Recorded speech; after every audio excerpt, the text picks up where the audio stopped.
નારોલ વિસ્તારમાં Mahalakshmi fabric cotton યુનિટમાં ભીષણ આગ લાગી. અફરાતફરીનો માહોલ સર્જાયો. નારોલ બ્રિજ પાસે આવેલ મહાલક્ષ્મી ફેબ્રિક કોટન યુનિટના ગોડાઉનમાં આગની ઘટના બનતા ફાયર વિભાગે મેજર કોલ જાહેર કર્યો, જેને લઈને 14 જેટલી ફાયર વિભાગની ગાડીઓ ઘટનાસ્થળ પર પહોંચી કામગીરી હાથ ધરી. ગોડાઉનમાં ફાયર સેફટીના સાધનો હોવા છતાં ઉપયોગ ન કર્યાનું સામે આવ્યું, જેને લઈ ભીષણ આગ લાગી હતી. આગની ઘટનાથી આસપાસના પેટ્રોલ પંપને તાત્કાલિક બંધ કરાવ્યા હતા.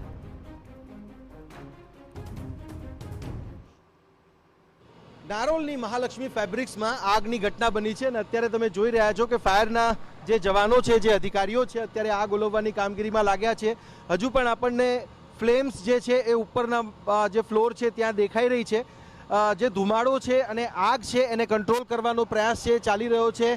12થી પણ વધારે ફાયર બ્રિગેડની ગાડીઓ અને મોટી સંખ્યામાં સ્ટાફ જે છે એ અહીંયા ઉપસ્થિત છે અને આગ ઓલવવાની જે કામગીરી છે કરવામાં આવી રહી છે. આ એક તરફનો ભાગ અમે તમને બતાવી રહ્યા છે, પરંતુ એની બીજી તરફ જે છે એ એટલે કંપનીની બહારની સાઈડથી પણ પાણીનો મારો ચલાવવામાં આવી રહ્યો છે અને આપ જોઈ પણ રહ્યા છો કે જે આખું આ સ્ટ્રક્ચર છે એ સ્ટ્રક્ચર આગને કારણે સ્વાભાવિક રીતે ક્યાંક ઇમારતને નુકસાન થાય તો એના કારણે પડી જવાનો પણ ડર રહે છે. ત્યારે એ રિસ્ક સાથે એ જે બાબત છે બાબતને ધ્યાને લઈને આ જે પ્રક્રિયા છે પ્રક્રિયા હાથ ધરવામાં આવી રહી છે અને અત્યારે બને એટલો પ્રયાસ અહીંયા કરવામાં આવી રહ્યો છે કે આગની જે પ્રક્રિયા છે એ પ્રક્રિયાને વહેલામાં વહેલી તકે કંટ્રોલમાં લાવવાનો પ્રયાસ કરવામાં આવે. હજુ પણ જે નીચેનો પાર્ટ છે, નીચેના પાર્ટમાં જે આગ ઓલવવાની પ્રક્રિયા છે એ હાથ ધરવામાં આવી રહી છે અને આપ જોશો પણ તો અત્યારે ફાયરની જે ટીમો છે એ ટીમો દ્વારા પ્રયાસ એ કરવામાં આવી રહ્યો છે કે જે પાણીનો મારો છે એ કન્ટિન્યુઅસ ચાલુ રહે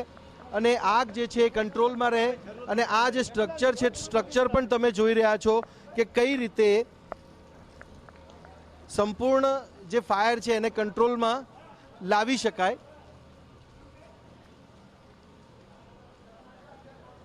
સૌથી પહેલો પ્રયાસ છે કે પહેલાં તો આગને કાબૂમાં લેવામાં આવે. આ જે પણ અહીંયા ફેબ્રિક્સ છે એ ફેબ્રિક્સ અહીંયા પડેલું છે અને આ જે પણ વસ્તુ છે એને હટાવવા માટેની પણ પ્રક્રિયા હાથ ધરવામાં આવી રહી છે. અને આપ જુઓ અત્યારે કે જ્યાં જ્યાં પણ ફાયર હશે પહેલાં તો એ ફાયરને કંટ્રોલ કરવાની જે કવાયત છે કવાયત હાથ ધરવામાં આવી રહી છે અને ફાયરની જે ટીમો છે એમની પ્રાયોરિટી પહેલી એ છે કે આગ કંટ્રોલમાં આવે.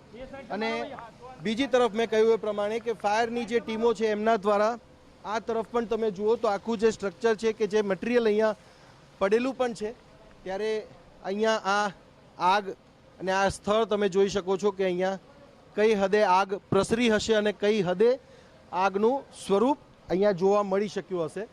ત્યારે હવે ફાયરની જે ટીમ છે એના દ્વારા સંપૂર્ણ આગ પર કાબૂ મેળવવાનો પ્રયાસ કરવામાં આવી રહ્યો છે.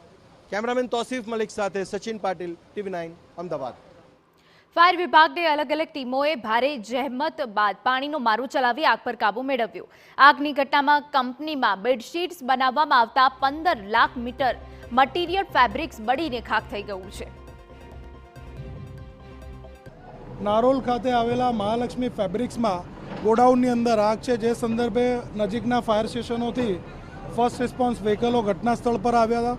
ત્યારે જોવા મળ્યું હતું બહારના ભાગે એક પેટ્રોલ પંપ પણ આવેલું હતું, જે સંદર્ભે અસલાલી, મણિનગર, જમાલપુર, પ્રહલાદનગર અને નજીકના બીજા ફાયર સ્ટેશનોના વોટર બાઉઝર અને બીજા ફર્સ્ટ રિસ્પોન્સ વ્હીકલો ઘટના સ્થળ પર આવીને હાલમાં આશરે 14 વ્હીકલ ઘટના સ્થળ પર છે. આગ સંપૂર્ણપણે કાબૂમાં લઈ લેવામાં આવી છે.